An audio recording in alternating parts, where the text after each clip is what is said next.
Bismillahirrahmanirrahim. Alhamdulillahi Rabbil Alamin. Wassalatu wassalamu ala Rasulillah wa ba'd. Assalamualaikum warahmatullahi wabarakatuh. Alhamdulillah mga kapatid, tayo ngayon ay nasa ika-29 na gabi na ng buwan ng Ramadan. Tama ba? Tama. Assalamualaikum. Ika-29 na gabi ng buwan ng Ramadan. Tama ba? Tama. Ha? Tama. Okay. Yung iba, parang inaantok ata. Nag-loading? So, kagabi 29. Ibig sabihin, bukas, naka-schedule yung anunsyo ng Darul Ifta ng Grand Mufti ng Bar na sila ay mag-mumunsighting. Okay? Anong ibig sabihin nun? Ibig sabihin po nun, kapag nakita yung buwan, bukas ng gabi, buwan ng Shawwal, ibig sabihin nun, ay sa Friday, ang ating Eid al-Fitr. Nila?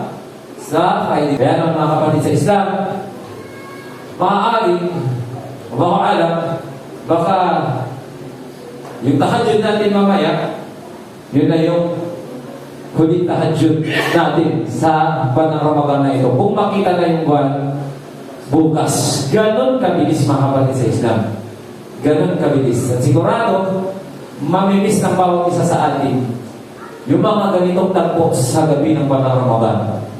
Sabi ko nga, parang piyesta yung masjid tuwing gabi ng buwan ng Ramadan.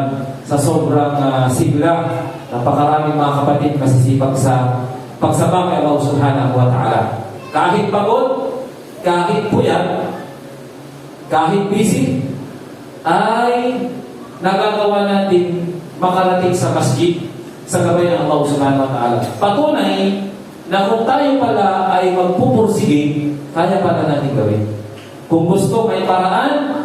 Kung ayaw, maraming dahilan. Alhamdulillah, tayo mismo ay saksi sa ating mga sarili na kaya pala natin, alhamdulillah.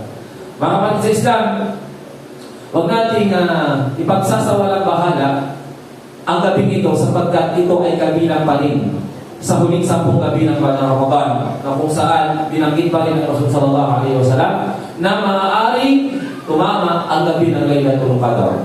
Di ba na maliwanag natin yung hadith ng Rasul sallallahu alaihi wasallam, ng unang mga pagtalangay, nasabi ng Rasul sallallahu alaihi wasallam, abangan ninyo ang Laylatul Qadr sa huling 10 gabi ng buwan ng Ramadan at sa gabi ng Witr. At kabilang ang ika-29 ng buwan ng Ramadan na ito ngayon sa mga malaking posibilidad na maaaring tumama ang gabi ng Laylatul Qadr. Kaya huwag natin bawasan yung ating pagsamba. Pagpusay, dagdagan natin sa abot ng ating makakaya, insyaAllah. Ngayong gabi mga kapatid sa Islam ay magpapaalala tayo ng napapanahong paalala paksa patungkol sa tinatawag na Zakatul Fitr. Zakatul Fitr. Na kung saan taon-taon din naman natin ginagawa pagka magtatapos na ang buwan ng Ramadan. Okay? So baka meron sa atin nakalimutan na kung paano yung pagbibigay nun, ano yung dapat gawin. At pinabuti natin, insyaAllah, nasa gabing ito po yung ating bibigyan ng maigting pagpapaalala para sa ating lahat, insyaAllah. At ang pagbibigay ng Zakatul Fitr, mga kapatid sa Islam, ay pumapasok pa rin ito sa tinatawag na al-ibadatul maliyah, na kung saan siyang ating tinatalakay. Pagsamba sa Allah Subhanahu wa Ta'ala, gamit ang ating mga yaman. Ano nga ba yung tinatawag na Zakatul Fitr?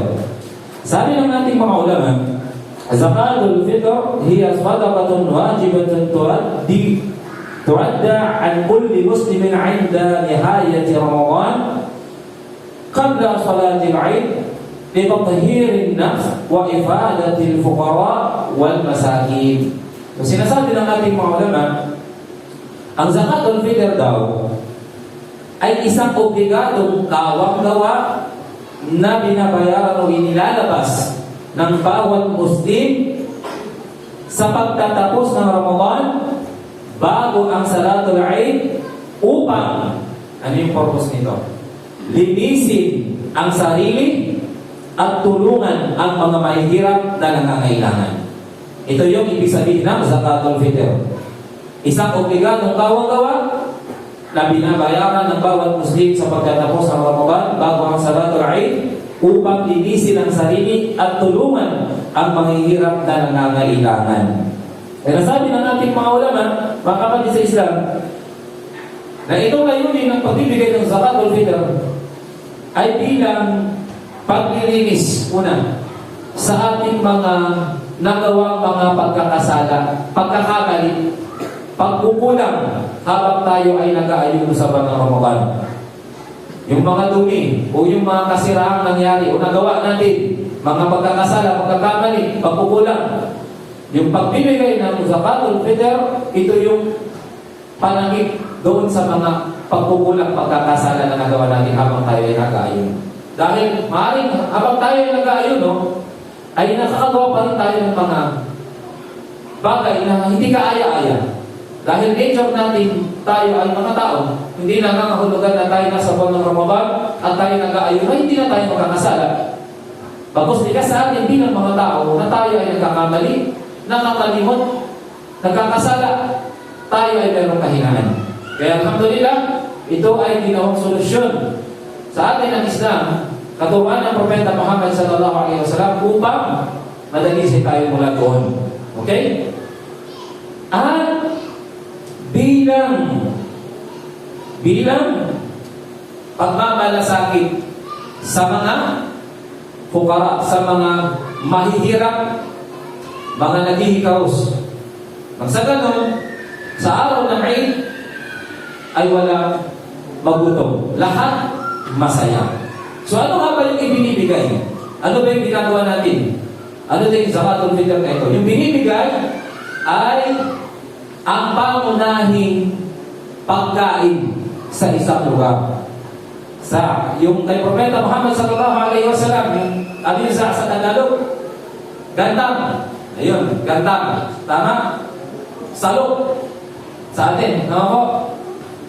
2.5. Okay? So sa atin, para madaling unawain, ano ba ang pangunahing pagkain natin dito sa bansa natin? Ha? Arroz. Bigas. So maglalabas ng 2.5%. Ay, 2.5%. 2.5 kilos. Okay, masasabi natin wala para mas safe, mas mainam, gawin natin 3 kilo. So wala tayong gantang na tulad ng gantang ng Prophet Muhammad sallallahu alaihi wasallam na kung saan doon isusukat, punong-puno yun. Medyo papuntok pa ng konti. Pero sino dito ang meron nun? Wala. Sa atin, salok, gantang tawag. So, para hindi tayo malito at maging madali, 2.5 kilos o 3 kilong bigas. At kung gagawin doon, ibibigay sa mga fukara o masakin. Mga Muslim. Hindi pwedeng ibigay ito sa mga hindi Muslim. Okay? So, kailan ito ibinibigay? Sabi ng ating mga ulama, kabilang siya, sa panahon ni Umar ibn Khattab, 2 o 1 araw bago ang Eid, naglalabas na sila sa panahon ni Umar ibn Khattab. Pero ang pinakamahinam, sinasabi ng ating mga ulama, bago isagawa ang Salatul Eid. Kaya naman, pagpapaalala ko sa ating lahat, na ngayon, inshallah, o kaya din bukas, ay maaari na po tayo maglabas o magbigay ng ating zakatul fitr. Okay? 2.5 o 3 kilo. Ayun yun, bigas na yan. May nagpabot po sa akin kayo. Okay, may nagpabot. Zakatul fitr? Okay, so paari, inshallah. At mga kapatid sa Islam, pinapaalala po natin muli na ang pagbibigay ng zakatul fitr, ang pinakakarapat dapat bigyan nito ay ang mga Muslim na nangangailangan. Muslim na nangangailangan. Kung alam naman natin sa sarili natin na hindi naman tayo ganun nangangailangan, o kaya tambak yung magbigas sa atin, napakarami na talaga, inshallah, at mayroong magbigay sa atin, o mayroong pang mas nangangailangan, i-priority natin sila. At mas mainam din, kung tayo mismo sa ating mga sarili ang maglalabas, ay tayo na ang pumili yung mga Muslim na pinakamalapit sa ating lugar. Yung mga Muslim na pinakamalapit sa ating lugar. Ang sinasabi ng ating mga ulama, huwag lang sa mga obligado sa kanila ang iyong palustos. Ibig sabihin, sa mga padre ni pamilya, hindi nila pwedeng ibigay ang kanilang zakatul fitr sa kanilang asawa, sa kanilang anak, dahil obligasyon nila ng mga padre ni pamilya. Balit sa ibang mga kapamilya na hindi mo obligasyon ang pagbibigay sa kanila ng sustento at sila ay Muslim na mahirap, mainam na sa kanila ibigay. Sa atin dito, sa lugar natin, alhamdulillah, bilang ang mga Muslim at kilala natin kung sino yung masigit na nangangailangan. Kaya tagang maaari, ibigay natin direct sa kanila. At kung wala naman tayong kilala Muslim na karapat-dapat pagbigyan sa ating lugar, wala tayong kapitbahay na Muslim, ay maaari po ninyong iwan dito sa masjid. Kung ipagkakatiwala niyo ito at kami ang bahalang mag-distribute. Sa kondisyon na wala kami maririnig sa inyo, na hindi nyo isisisi sa imam, na hindi nyo isisisi sa mga nag-distribute kung sino ang hindi mabigyan. Kasi sa sobrang abala natin, kung sino yung nakikita natin dito sa masjid, minsan na ibibigay na natin, at minsan may mga huling dumarating, at hindi nabigyan. At tandaan din natin, tandaan din po natin, huwag po natin gagawin exchange gift. Okay? Ang zakatul fitr, hindi po ito exchange gift, na kung saan, kung nagbigay ka, dapat meron mo na rin natanggap. At kung hindi ka nakatanggap, ay magagalit ka. Hindi po ganun ang sistema sa pagbibigay ng zakatul fitr. Ang zakatul fitr, pagdadalisa yan sa iyong pagkukulang ng ikay nag-aayuno. At upang sa ganun ay walang magutom na Muslim sa araw ng Eid. Dahil lahat tayo dapat masaya. Okay pa? So sa kondisyon na yun, inshallah, kung gusto nyo ipagkatiwala, yun po ang kondisyon natin. At pakiusap, huwag natin gawing exchange gift ang zakatul fitr. Na halimbawa, pupunta ka kay sister, pupunta ka kay brother, o sister, magbibigay ako ng zakatul fitr, yung zakatul fitr mo, ibigay mo rin sa akin, ha? May usapan sila. O magkabati-bati. O bro, magbibigay ako ng zakatul fitr sa'yo, pero ibigay mo rin sa akin yung zakatul fitr mo. So hindi po ganun ang pamamaraan ng pagbibigay ng zakatul fitr. So taon-taon natin ipinapaliwanag dito mga mahal kong kapatid, at nawang maging malinaw na ito dito sa tagpong ito, inshallah, sa pagpapaalala ito. So ngayon mga kapatid, sa pananampalatayang Islam, yung pagbibigay nito sa mga mahihirap, sinasabi ng ating mga ulama, ipinapakita rito yung pagmamalasakit sa mga mahihirap. Na sa araw ng Eid, dapat tayo lahat masaya. Lahat masaya, walang malungkot. Kasi paano nga naman magdiriwang sa araw ng Eid ang isang Muslim o pamilya na walang maihanda? Gutom na nga sa buong buwan ng Ramadan, nag-fasting, tapos hanggang sa araw ng Eid pa naman wala pa rin maisaing. So, pagmamalasakit sa kanila. So, para ba ang sabi ng ating mga ulama, ipinapakita sa atin, ipinapaliyari sa atin na dapat sa araw ng Eid, ang mga Muslim ay masaya. Lahat ng mga Muslim maging masaya. Kasi ito yung araw na kung saan inutusan tayo ng Propeta sallallahu alaihi wasallam magsaya. Inna likulli qawmin 'aidan wa 'aiduhum hada. Ang sabi ng Propeta sallallahu alaihi wasallam, tunay na sa bawat nasyon, sa bawat pabayaran ay mayroong mga kanya-kanyang mga pagdiriwang. Kanistaan, Christmas, New Year, taon-taon. Iba pa, napakarami nilang pagdiriwang. At sabi ng Rasul sallallahu alaihi wasallam, at sa atin bilang mga Muslim ay meron lamang tayong dalawang pagdiriwang. Ano ito? Eidul Fitr at Eidul Adha. Hindi ito araw ng pagiging KJ. Ano yan? Sinasabi natin, araw ng Eidul Fitr, itatapat, brother, maglalaba mo na ako. Di ba? Araw ng Eidul Fitr, di ba? Maraming rason. Pero, pagdating ng New Year ng Christmas, nakiki-countdown. Di ba? May mga gawing Muslim. Di ba? Hindi natutulog. Sa celebration ng mga kufar, nakikisali, nakikihanda, nakikisuot pa ngayon ng pulkadas, nakikilundag pa ngayon, nakikicountdown, nakikipuputukan pa. Di ba?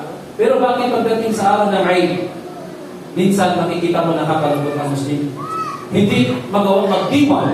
Di ba? Sa mga birthday, na kung saan hindi naman katuruan ng Islam, nagagawang gumastos ng malaking halaga. Di po ba? Nagiging galante sa mga pagdiriwang na hindi naayon sa Islam. Pero bakit sa pagdiriwang na itinuro naman sa Islam, ay doon na maraming rason.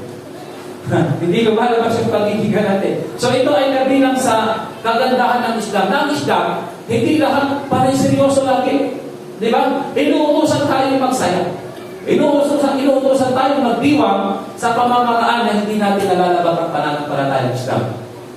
Kaya alhamdulillah, kaya mga kapatid sa Islam, minabuti natin na pagkatapos mismo ng ating Salatul Eid, insyaAllah, tayong lahat ay magsaya. Tayong lahat ay magdiwang, walang maiiwan. Hindi natin gaganapin ito sa malayong lugar. Bakit? Hindi siguro kaya ng isang Muslim na inaalala niya, nandun siya sa malayong lugar, nagsasaya sila, samantalang yung mga kapatid niya nandun, hindi nakasama, nalulungkot. Walang kakayanan. Bawa, gaganapin sa malayong lugar. Di ba? Ilimitado lang yung makakapunta. Mararamdaman ngayon ng mga mahirap na Muslim na parang hindi sila welcome. Bakit sila lang? Ang layo, ako wala akong makayahan. So paano natin masisigura ang bagay na yun na tayo ay magsasaya sa araw ng Eid na naiwan natin yung ating mga kapatid, alam natin na wala sila mga gawain pagdiriwang. Kaya mas mainam tayo, alhamdulillah, sa biyaya ng Allah, dito natin gaganapin sa malapit lang. Yung ating celebration sa, siguro, baka dyan sa Bangkok Resort, at least, accessible siya. Lahat ng mga kapatiran ng jama'a natin makakapunta. Tama? Makakapunta. Walking distance na lang eh. Okay, magkakailan ng tricycle. Makakarating at makakarating yan. So, ang gusto natin sa araw ng Eid, ang lahat ng mga kapatiran, lahat tayo magsaya. Di ba? Nung hindi pa tayo Muslim, malayo pa lang yung Christmas na yan. Di ba? Nagsasabit na sila ng ano, excited na sila, nagka-countdown sila. Di ba? Malayo pa lang pinagkahandaan na. Magsasaya sila. Yung pinalitan ng Allah subhanahu wa ta'ala, Muslim na tayo ngayon. Anong pinalit? Eidul Fitr at Eidul Adha. Okay? Meron tayong sariling pagdiriwang, meron tayong sariling kamistahan na kung saan, kung ang Muslim ay magdiriwang at magsasaya sa pamamaraan na ayon sa Islam, sa araw ng Eid, kabilang yan sa sunnah ng Propeta sallallahu alaihi wasallam. Ang ginagawa natin, bukod sa nag-i-enjoy, nagsasaya ang isang Muslim, ay gagantimpalaan siya ng mga sapagkat yun ay pagsunod sa sunnah o pamamaraan, katuruan ng ating mahal na Propeta Muhammad sallallahu alaihi wasallam. Kaya yun ang gusto natin mga kapatid. Inshallah, inaasahan natin ang ating mga kapatiran dito sa Masjid Al-Nur. Inshallah, magsama-sama at magkita po tayo sa araw ng Eid. Inshallah. Gayon din ang ating mga kapatiran na wala rito, iparating natin sa kanila. Imbitahan natin sila. Kahit pa yung sabihin natin, paminsan-minsan lang natin nakikita nagsasala. Kasi baka nagsasala naman talaga sila sa bahay nila. Wala lang nakakakita. Inshallah. Okay? Para maranasan ng bawat isa. And you encourage talaga. Pati nga yung may mga buwan ng dalaw, hindi sila magsasala, pero i-encourage pa rin sila pumunta. No? Sa Latoray. Doon lang sila sa gilid. Di ba? And then after nun, magsasaya tayo inshallah. Magdiriwang tayo. Dahil yan ang Eid natin. Ang Eid natin, hindi dapat tayo naboboring. Hindi dapat tayo nagluluksa. Hindi dapat tayo nalulungkot. Hindi dapat tayo naiingit sa iba na pinagmamasdan natin na sila'y masaya at tayo malungkot. Hindi. Isa yun sa hikmah. Sinasabi ng ating mga ulama, kaya na ibinibigay ang zakatul fitr sa mga mahihirap upang sa ganun ay hindi sila makaramdam ng gutom at kalungkutan sa araw ng Eid. Inshallah? Inshallah. Okay. So, malinaw mga kapatid sa pananampalatayang Islam na inshallah tayo ay magbibigay ng zakatul fitr bilang pagdadalisay sa ating mga nagawang mga pagkukulang, pagkakamali habang tayo nag-aayon sa Ramadan. Ang padre ni pamilya, siya ay obligado na magbigay ng zakatul fitr sa kanyang mga anak na maliliit na lamang. Okay po? Sa kanyang asawa, sa kanyang mga anak, at sinasabi kahit nga yung pinagdadalang tao, hindi obligado, pero sinasabi ng sa ating mga ulama, mustahab, kaya ibig-ibig na kung ikaw din ay maglalabas, kung ikaw naman ay mayroong kakayahan, insyaAllah. Okay? At gayon din, ang mga anak, kung nakikita natin na yung mga anak may kakayahan ng magtrabaho, naghahanap buhay na mas mainam sila yung magbibigay ng zakatul fitr sa kanilang sarili.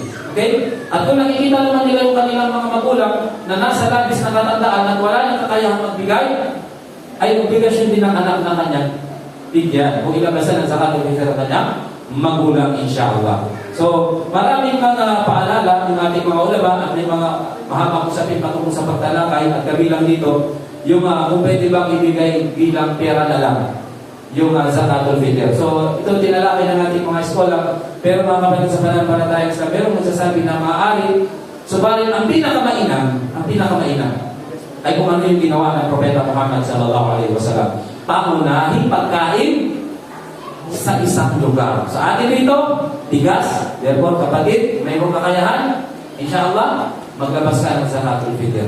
Inshallah. Okay? So, hanggang dito na lang. Siguro bukas, meron tayong mga karagdagang paglilinaw at pagpapaalala patungkol sa usapin na ito at sa salatul Eid. Inshallah, magkaroon pa tayo ng oras ay makapagbigay pa tayo ng karagdagang pagpapaalala. Inshallah. So, hanggang dito na lang. Subhanakallahumma wa bihamdik. ونشهد أن لا إله إلا أنت ونستغفره ونتوب إليه. السلام عليكم ورحمة الله وبركاته.